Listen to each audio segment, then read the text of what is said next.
friends, it's a privilege and a great pleasure to introduce our next guest speaker, although he doesn't really need any introduction. A lifelong campaigner for peace and socialism, a leading member of CND, the anti-apartheid movement, the Stop the War Coalition. Remember 20 years ago in February, 2 million people marched against the illegal war.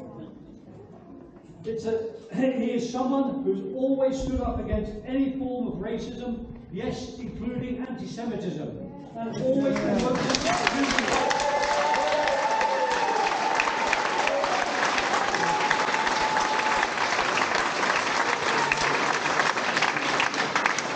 has very close connections to Chile, having spent time in Chile following the election of President Allende and the popular unity government. And he's maintained those strong links through the dark period of Chile's time under the junta of Pinochet, and he's retained these links today. A warm welcome to Jeremy Corbin.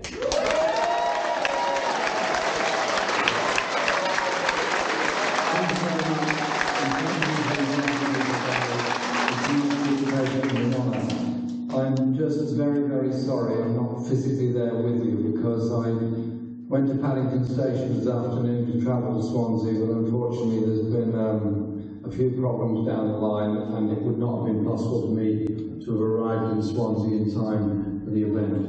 And so I'm sorry about that, but I will be at El Sueño Existing in Mohandas next month, later this month, and when we'll be commemorating the coup in Chile and the bravery of the Chilean people.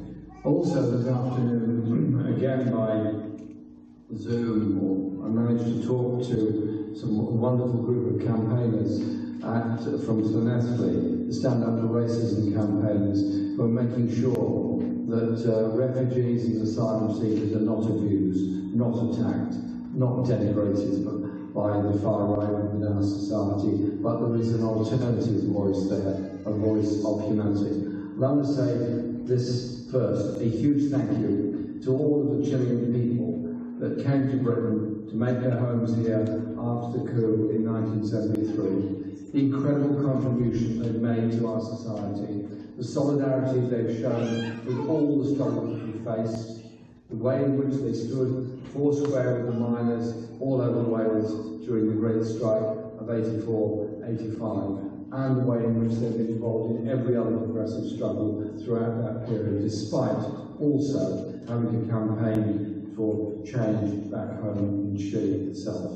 And indeed, my own involvement with Chile goes back to 1969 when I first went there. I was less than 20 at the time, and I was bowled over by the place, I was amazed by the place, but I was also struck by the massive inequality between the richest and the poorest, and the spirit of people in the unions and in the streets to bring about a real political change. Indeed, Chile has been absolutely part of my life.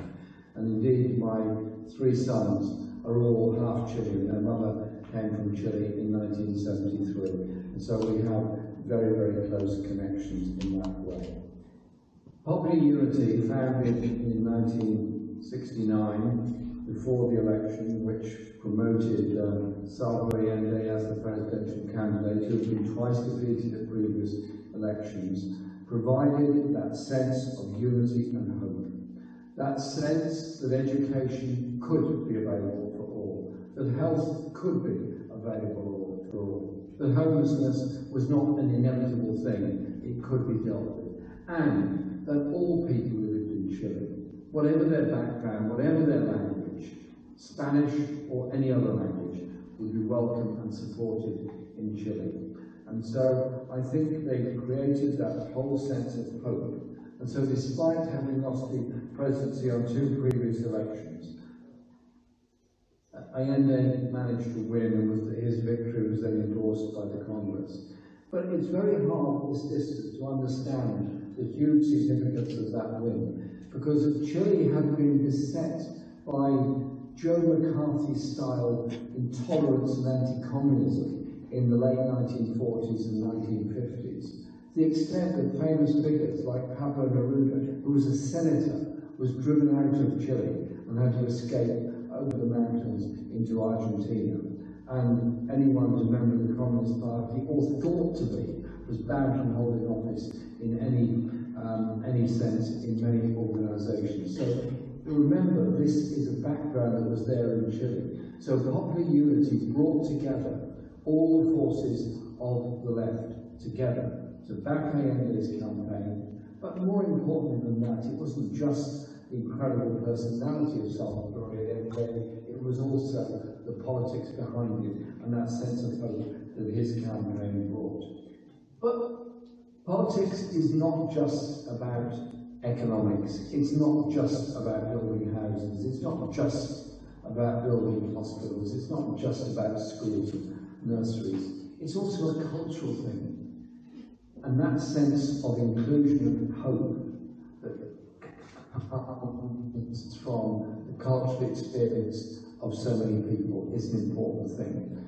And so the songs of Victor Jara, the songs of popular unity, the songs of the street musicians and so many others were so very important. And I've never forgotten going to a massive beach concert in Viña del Mar in 1969 and beginning to understand something of that yearning for political change that was there through music, through art and through poetry. I mentioned a moment ago the great Pablo Neruda, growing up in poverty in Chile, developing himself as a poet, even though many of his family thought poetry was a complete waste of time and a waste of space. And in order to show his concern, he wrote thousands and thousands of poems. But they're also a story of his own self-development. And an interesting poem of his is from the heights of Machu Picchu, when he was beginning to understand the significance of colonialism and imperialism across Latin America. And his poem ends with, "Give me silence, water, hope, give me struggle, iron, volcanoes, fasten your bodies to mine like magnets, come to my veins and my mouth, speak through my words and my blood." He's talking, of course, about the physical presence of Machu Picchu as emblematic of the history of Latin America, the pre-Hispanic history of Latin America. When Salvador Allende had won the election and the Congress endorsed him as the president, he then formed a government and then, despite all political difficulties, then set about what was necessary for the people of Chile. The building of homes, the building of schools, the building of hospitals, the inclusion of people, the provision of food. But he immediately faced the wrath of the wealthiest in Chile. He faced the wrath of the most powerful nation on the earth at that time, the United States. And Henry Kissinger was determined, along with President Nixon, to make sure that the experiment, as they saw it, of a Marxist in government, of socialism in action, would not become an example of the rest of Latin America, most of which was then controlled by military governments. And so the military attacks were serious, they came a little later. The earlier attacks were economic. They brought about shortages, they brought about inflation, they brought about huge difficulties for the very poorest in Chile.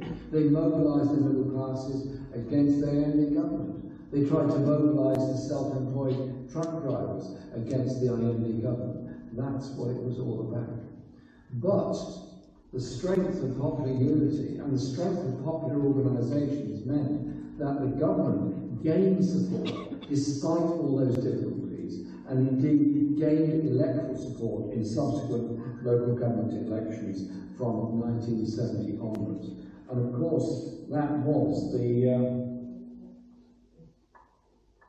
litmus test for any government is gaining support. By gaining support, they embolden their enemies. They embolden the far right in Chile. They embolden the United States, and they embolden all those global forces, the multinational companies who didn't want their assets nationalised, who wanted to continue their exploitation and profiteering from Chile.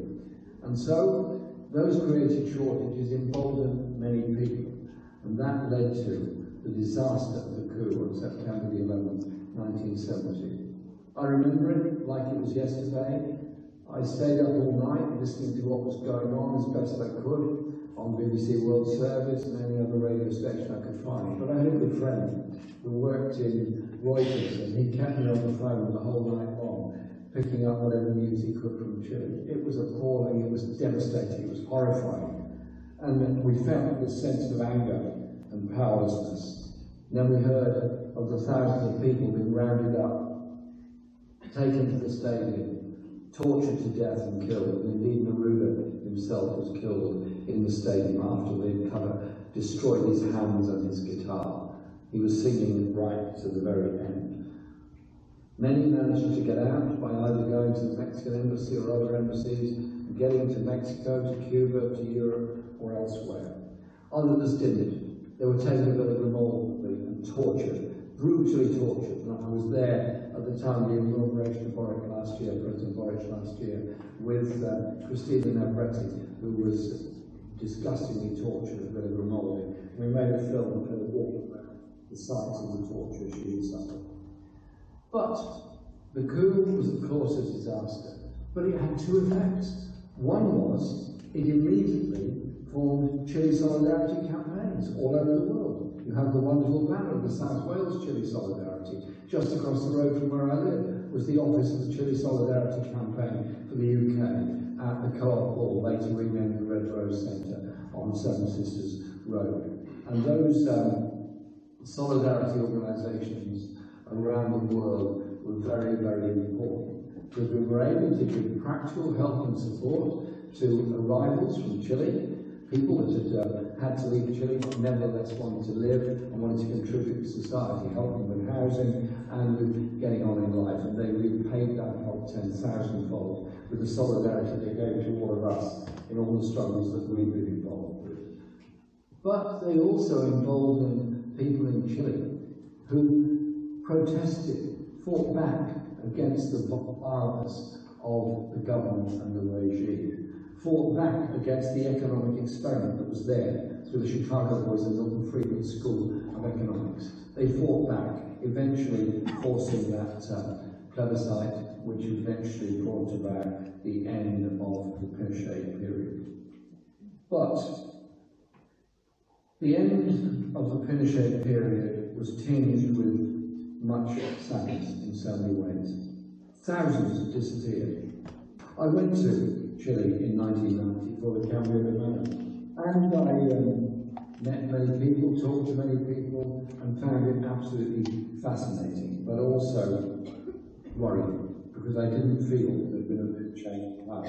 And I found a couple of days ago, thought I'd lost it, a report that I wrote at the end of my visit in 1990. This is 1990, I'm writing. I'm concerned at the need to maintain very heavy international pressure to ensure that the Albanese government does release all political prisoners, and that the culprits in the army and the police have to face a due process of law and justice for the crimes that they have committed. It took a long time for that justice to come about. It took a long time before that justice was actually realised. Many will remember the frankly amazing day in 1998. After the restoration of the elected government in Chile, President Elliott first and later others, many of us campaigned in support of truth and justice and human rights, and pointed out the disgraceful record of various British governments, the Thatcher government in particular, in selling arms to Chile and maintaining that link. Never forget that it was the dictatorship of Pinochet that supported Margaret Thatcher in the war over the Falklands, and she repaid it with the arms that Chile wanted at that time. But when Pinochet was arrested on an international arrest warrant that came from Spain, I was frankly astonished. I had protested about Pinochet's presence in Britain, where he was on an arms buying expedition as head of the armed forces. Then the arrest warrant was issued, and the Metropolitan Police, to their credit, carried out and arrested him, even though he was in a private hospital in London. And we set up El Piquete, we demonstrated outside the hospital, and when he was put under a very lavish gilded cage of house arrest in Virginia Water, We went there every week, and just to remind him of Chile back home, sang the whole afternoon we were there, El Pueblo Unido, Jamás será vencido, and we kept that up for hours on end. We didn't want Pinochet to be allowed to go back to Chile. I didn't believe the claim that he was unfit to stand trial, that he was unfit medically, and had to be allowed to go back for his own condition. He was taken onto that Chilean Air Force plane in a wheelchair, and he strode off the plane to the cheers of army officers and others who were his supporters. The whole thing was a con. I said that to Jack Straw at the time, and I've said that to him many times since then. There was no basis on which Pinochet should have been allowed to go back to Chile. He should have faced the justice that Baltasar and others had worked so hard for him to get. But he was under legal attack when he went back to Chile, and eventually huge, significant changes came about. Chile is an entirely different place, but the legacy of that brutality is still there. What's the lesson for all of us? When a transformative left-wing socialist government is elected, it's got to bring about those changes, as Allende tried to do. But above all, it's got to mobilise the people in its support. The people of Chile were mobilised in its support. I wish we'd done more in international solidarity whilst Allende was in office. I wish we'd all been more aware of the huge dangers that that government faced. And so, the hope that's there across Latin America now, with the new government in Chile, with the election of Lula in Brazil, of Petro in Colombia, of AMLO in Mexico, and the new elections that are coming up in Mexico next year, where Claudia Sheinbaum will be the candidate to succeed AMLO. There is real hope, and real hope also in Central America. The world is a changing place. Either we're going to let the free market economists back in charge with all the inequality, poverty, environmental destruction and misery they bring, or we're going to offer a better global alternative of environmental sustainability, of inclusion of people, of understanding of the strength of our diversity, but above all, of empowering people to achieve the very best they can in their own lives. Free market capitalism cannot ever do that. That's why the failed experiments of the Chicago boys in Chile must be taught to everybody that that is the road to bring about a horror story for the future.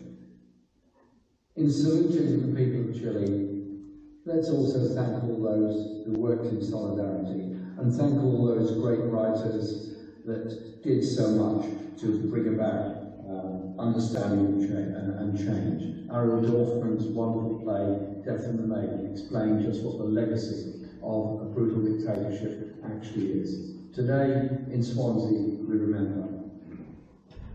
Over the weekend, we remember in Chile, and I'm doing a number of events next week in London and in Coventry, and over the weekend in Belgium.